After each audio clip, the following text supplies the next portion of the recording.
अंगणवाडी सेविका, मदतनीस, आशा गटप्रवर्तक कोरोना काळातील भत्ता 23,000 रुपये मिळण्याबाबत अखेर दहिवडे स्पष्ट बोलले.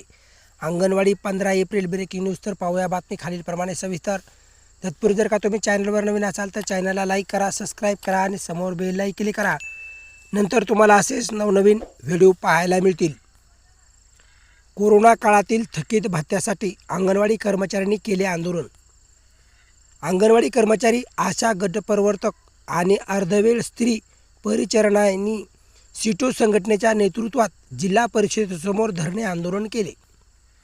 गडचिरोली. कोरोना काळातील केलेल्या कामाचा मोबदला म्हणून अंगणवाडी कर्मचारी आणि आशा वर्कर यांना आश्वासित केलेला थकीत कोरोना भत्ता तात्काळ द्यावा, या मागणीसाठी सोमवारी अंगणवाडी कर्मचारी, आशा गटप्रवर्तक आणि अर्धवेळ स्त्री परिचारिकांनी सीटो संघटनेच्या नेतृत्वात जिल्हा परिषदेसमोर धरणे आंदोलन केले. रमेशचंद्र दहिवडे, कॉम्रेड अरुण लाटकर, अमोल मार्कवार, सुनंदा भावने, अरुण भेलके आदींनी यावेळी संबोधित केले. कोरोना काळात देशात सर्वत्र भीतीचे वातावरण असताना सख्खे नातेवाईकही भेटत नव्हते. अशा परिस्थितीत अंगणवाडी सेविका, मदतनीस, आशा वर्कर, गटप्रवर्तक तसेच अर्धवेळ स्त्री परिचारिकांनी कोरोना महामारी निर्मूलनाचे काम केले. मंदिर बांधकाम आणि कुंभमेळ्यासाठी शासन कोट्यावधी रुपये देते, परंतु केलेल्या कामाचा मोबदला द्यायला सरकारकडे पैसे नाहीत. ही बाब खपवून घेणार नाही, असा इशारा दहिवडे यांनी दिला.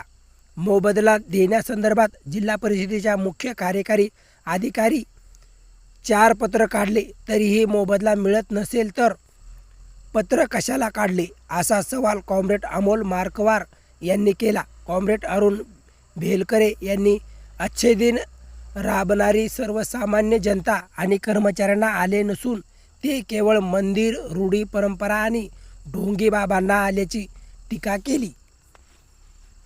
त्यावेळी कोरोना संसर्गात काळ संपेपर्यंत या कर्मचाऱ्यांना दरमहा 1,000 रुपये देण्यात येतील, असे आश्वासन देण्यात आले. या कर्मचाऱ्यांकडून जवळपास 24 महिने काम करून घेतले होते, परंतु त्यांना केवळ एका महिन्याचे 1,000 रुपये देण्यात आले. अजूनही 23 महिन्याचे 23,000 रुपये शासनाकडे शिल्लक आहेत. ही रक्कम तात्काळ द्यावी, या प्रमुख मागणीसाठी आज धरणे आंदोलन करण्यात आले.